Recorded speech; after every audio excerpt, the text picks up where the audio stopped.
The first ever NorthStar Nationals at Brainerd International Raceway is hosting an overflow crowd as our funny car racers get ready to go. Let's take a look at the current standings in the Winston World Championship points chase in Funny Car Eliminator. We have got heading up the list Frank Hawley. He is just a few points ahead of this man, Billy Meyer, and that's who's going to be racing in this round of competition. Hawley doing his burnout, and here goes Billy Meyer. Right behind them is Raymond Beadle. He's already out of the racing. Don Prudhomme not attending this event. Al Segrini was the low qualifier. He'll be coming up in the next pair. Then comes Kenny Bernstein, Tom Anderson, Gary Bergen, who's also in competition and could move up drastically in the point standings. Dale Pulde and Tim Gross rounding out the top 10 standings in the Winston World Championship Series of Championship Drag Racing for Funny Car Eliminator. In the near lane, you're going to see the car, the 711 Chief Auto Parts Special of Billy Meyer from Waco, Texas. 27 years old. Meyer's wife, Debbie, home right now expecting a baby just about any moment. And for Billy, it's a tough time to concentrate. It's also a very tough time on his car. He dropped a couple of cylinders on the last pass when he ran a 2:16 at 6.18 seconds. Give you a comparison, Hawley, well, on a 3-year-old motor, ran 243 miles an hour at a 5.89, so he's got lane choice, and we're going to have to see if Billy Meyer has found the right combination. This Rislone Chi-Town hustler of Frank Hawley has just been performing superbly throughout the entire season. For Billy Meyer, he is consistently over 250 miles an hour with this Pontiac Trans Am bodied funny car. But Billy Meyer has lost the lane choice. Hawley taking the right-hand lane. We saw some smoke out of Gary Beck losing traction in that previous round. Wonder if it'll pay off for Frank Hawley to take that lane. In about 6 seconds, we'll know. As the staging procedure is just about completed, Billy Meyer creeps into the beam. And it is Meyer with a shake and losing the traction. And look at Hawley with the museum piece motor of 597, 238 miles an hour. For Billy Meyer, a losing effort of 6.08 seconds, and you saw right off the starting line the car going into the vibration, tire shake situation, and then the car losing traction, and that was just enough. He gave it all he had, 247.93 miles an hour, but Frank Hawley taking the win. In the replay, we watch again as they leave the starting line. They're practically side by side. It's a good start for both drivers, nobody particularly late. You see Billy Meyer right there, losing traction, the car vibrating violently. That's the time that Frank Hawley just moved ahead and held that lead. This is the 4th time these two have met in national competition. Frank Hawley's won 3 of them. And it is Hawley into the finals for the 2nd week in a row at a major event. He just won the Popular Hot Rodding Championship 1 week ago. And now with a fine 597 in the semifinals, Frank Hawley will face the winner of this next race. Will it be the Super Brute car of Al Segrini, who's racing here in the near lane?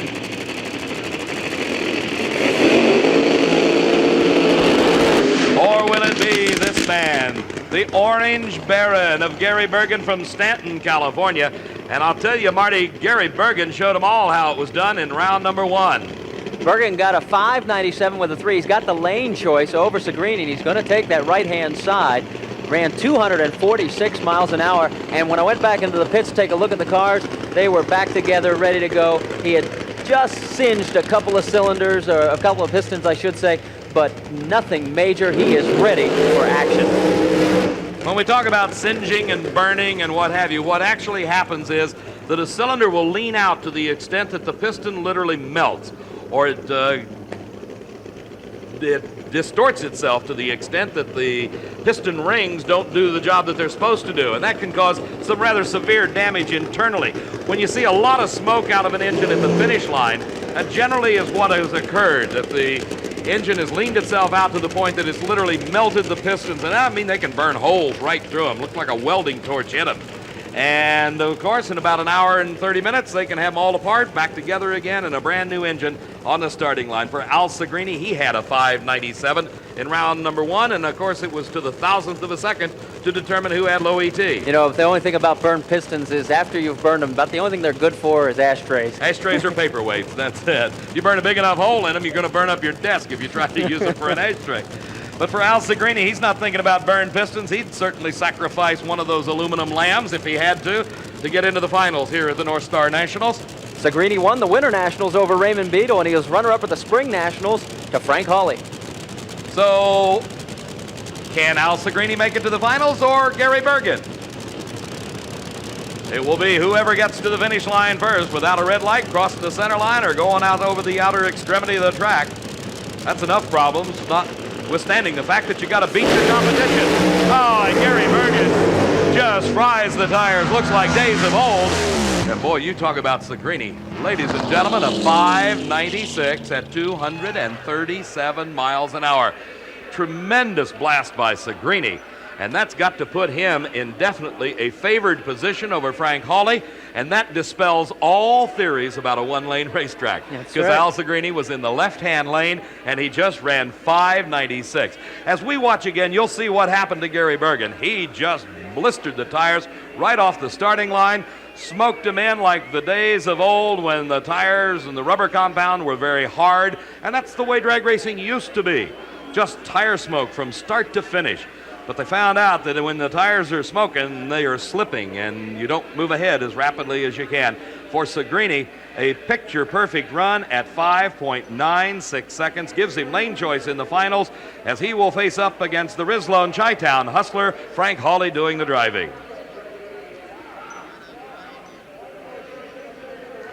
In the Big Bud Shootout, we've not talked about that. That is a special event within an event, and it is coming up at the U.S. Nationals over Labor Day weekend. It is the top 8 funny cars in the country will be running for a special Budweiser-sponsored payoff of $25,000 to the winner and $5,000 to the runner-up. The point standings, as you saw them displayed, give you the top 8 cars in this Big Bud Shootout, and Billy Meyer heads up that program, and the qualifying was based on the qualifying performance of the racer throughout the season. As it goes on throughout the year, culminating here at the NorthStar Nationals, Billy Meyer will be the #1 qualifier in that Big Bud Shootout, and Dale Paldy rounding out that 8-car field. They'll be going off on Sunday at the U.S. Nationals, the day before Labor Day, as we will see inside the qualifying for funny car at the U.S. Nationals, that famous Big Bud Shootout with $25,000 going to the winner. Before we get back to more action on the racetrack, let's move down to the finish line area where Carl Olson is caught up with one of our finalists in funny car. Thank you, Dave. I'm with Al Segrini, and Al, you're one of the few racers here who has had the opportunity to run both lanes today. You were low qualifier, so you had lane choice in the first round. You switched over and ran the left lane, and it appears that one of the lanes is starting to go away. What do you think you're going to do in the final? Well, it seems to me I've been watching the lanes really close this last session. The first run today, we chose the right lane, which we qualified in. The car ran 597 in the right lane. This next pass we just made, we didn't have lane choice, and Bergen put us in the left lane, so we get a chance to try it, and we just ran 596. So we improved in the left lane. And watching both cars run ahead of me, Frank Hawley and the Chi-Town hustler had a little trouble in the right lane. He's hazing the tires a little bit. I think the right-hand lane's starting to go away on us out there. Okay, well, that'll be something to watch then in the finals, Dave, and back to you. It sure will, Carl, and he has the lane choice in the finals of Funny Car Eliminator, and we'll be getting to that and other racing in just a moment as we return to the first ever Quaker State NorthStar Nationals at Brainerd International Raceway in Brainerd, Minnesota.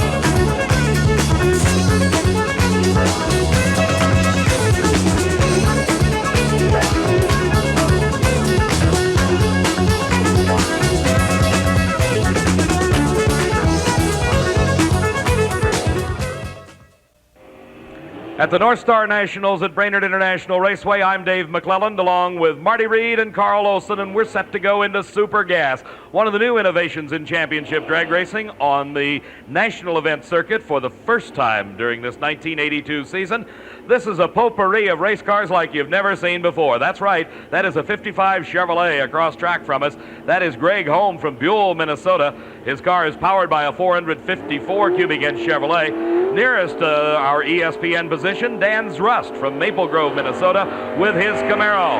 And a red light start for Greg Holm puts that 55 Chevy out of competition. An automatic win for Dan's Rust. They run heads up in Super Gas. That means they leave the starting line together under ideal conditions. They cannot run quicker than 10.04. And Marty, that is designed to keep the cost of racing at a level that everybody can afford to do. That's exactly right. So many of the categories have gotten so expensive that NHRA's idea was to bring it down in this category so that anybody who wanted to race could race. Now, normally at sea level, the index is at 990, but we're at 1,300 feet, or over it actually, and that's why the adjustment to 10.04. You can't run quicker than 10.04, and Bruno Massel in a 78 Chevy with a 460 cubic inch big block is up against the Fat Cat Vet, a 70 rat motor Chevrolet, and a tremendous hole shot for Bob Tangent in the Corvette. As you can see, he extends his lead and then slows down to make sure he stays in without any problem at 10.40 seconds against Bruno Massel's losing 9.98, but a day late off the starting line for Bruno, and a tough break for the Elmhurst, Illinois-based entry. As we watch again, there you can see the Corvette moving already. Bob Tangent and Bruno Massel, who knows what was going through his mind at the moment, but whatever it was, it didn't pay off. He was probably looking at his television monitor. You know what they say, you snooze, you lose. Joe Covert is the Cedarburg, Wisconsin entry, driving the 77 Vega in Super Gas. Don Corbier from Reese, Michigan. A 77 Monza in the far lane. Again, this is heads-up style competition, though we've not seen a good start yet in the 4 cars we have watched. Both cars now in stage. There's a good one. This kind of racing can be very, very close, and bear in mind, you cannot run quicker than 10.04. At the finish line, it is Corbier. He is too quick. Also, the car in the tower lane, Covert, is too quick, but he runs out by less than does Corbier, so that puts Covert into the next round of competition. One final pair remaining in Super Gas Eliminator. Pat Schwint against Larry Hotchkiss as we watch again the finish of this last race, and that's how close it can get at the finish line. Joining us here in our broadcast booth, and we're certainly happy to welcome him to ESPN, is the president of the National Hot Rod Association, the man with the biggest smile in the entire state of Minnesota today, and that is Wally Parks. Wally, pleasure to have you here. Dave, I'll tell you, I've never attended an event for the first time out that gave me more satisfaction than this one does here. It seems like everything was ready-made and waiting for us, far beyond our expectations. A good start, Wally, in his last pair of Super Gassers, as you see Larry Hotchkiss in the 74 Dodge on the tower side against Pat Schwint's Camaro. Schwint is the winner with a bit of a hole shot off the starting line, putting Hotchkiss on the trailer thus far at this NorthStar Nationals. Wally, the folks here, Dick Rowe and his fine staff, Jerry Hansen, the track owner at Brainerd International Raceway, says this is absolutely the largest crowd ever to jam this facility. That must make you rather proud. It makes me feel good. I understand it's also the largest auto race that's ever been produced in the state of Minnesota, and that's even better. What are your plans? How do you come back from an event like this going into the 1983 season for the NorthStar Nationals? Well, I think we spent 3 days here finding things that we could improve on for next year. Ordinarily, it takes us 3 years to get an event really accepted in any community where you go in for the first time. Probably the only exception we ever had was when we went to Columbus, Ohio, because we were 10 years late getting there. But this one was an instant success, and it's overwhelming in what we have found in here in cooperation, attendance, and everything that goes with it. We're just delighted. I would say that you're probably just as happy with the entire 1982 season thus far. It's probably been the best one we've had in at least 10 years. Part of that's because we've had good weather, as we have here this weekend. But everything seems to be up. We're involved in a situation that seems to be a luxury market, and when times and circumstances around the nation are down, ours goes up. And we're just delighted that people come out in these numbers and these quantities to see what's going on and look at all these fine cars. Wally, we're certainly delighted that you could spend a few moments with us here in our ESPN broadcast booth. Again, congratulations on an outstanding event here at the NorthStar Nationals, and of course everybody looking forward to the big one coming up Labor Day at the U.S. Nationals at Indianapolis Raceway Park. It's going to be a real challenge. We'll be back at Brainerd International Raceway for this inaugural Quaker State NorthStar Nationals in just a moment.